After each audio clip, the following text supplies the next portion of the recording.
great headache history allows you to teach out the triggers which can be responsible for your patient's headaches. Often there may be symptoms before, during, or after the headache pain which the patient does not associate with their headaches. These symptoms may include aura symptoms. Other signs may be photosensitivity, phonosensitivity, nausea, and possibly vomiting. Is there scalp tenderness and pain with chewing or jaw claudication? If the patient can recognize headache triggers, they might be able to avoid the triggers and prevent the headaches. Some common triggers include menstruation, stress, skipping meals, or changes in sleep patterns.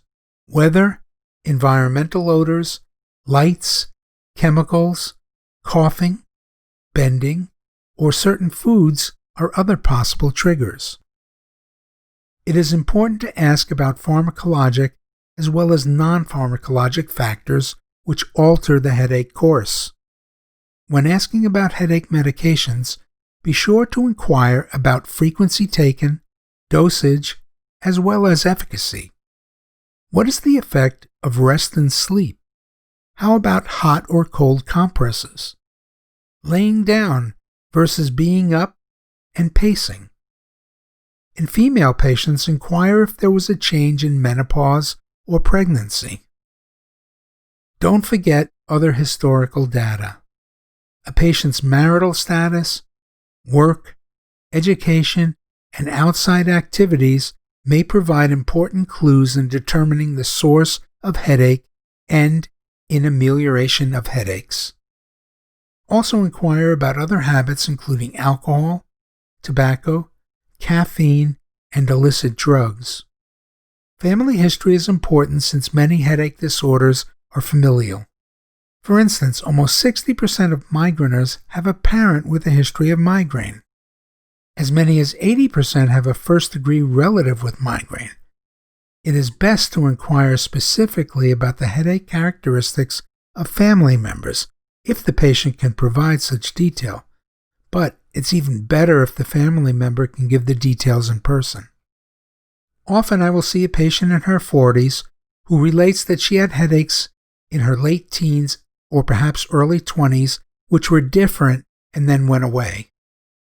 Seeking information about prior headaches and exploring differences from the current presentation might reveal that the patient now has similar headaches with premonitory symptoms or an aura which is unique for her. Finding out how headaches have been treated in the past, including the doses and types of medications used, may aid in developing an updated treatment plan for the patient.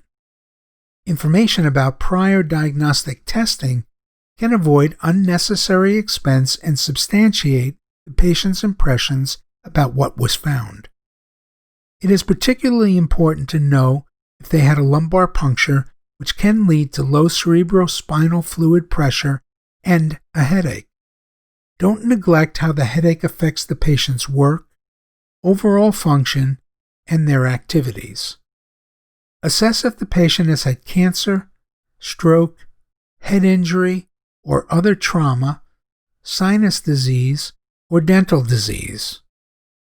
HIV history should be noted as it can cause headaches with intracranial infections such as fungal meningitis or tuberculosis and malignancy such as central nervous system lymphoma. Epilepsy may be associated with symptoms that mimic migraine aura, and seizure events can provoke headache called the ictal epileptic headache. Don't forget to review the red flags with your patient to rule out potentially dangerous causes of secondary headache.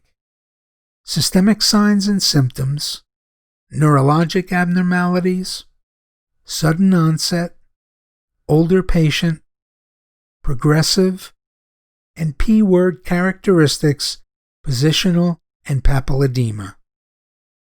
Conducting a thorough history of the patient's headaches will give you a better idea of the possible causes and treatments. So I hope you liked this video.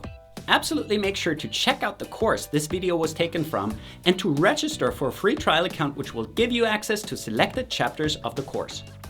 If you want to learn how MedMastery can help you become a great clinician, make sure to watch the About MedMastery video. So thanks for watching, and I hope to see you again soon.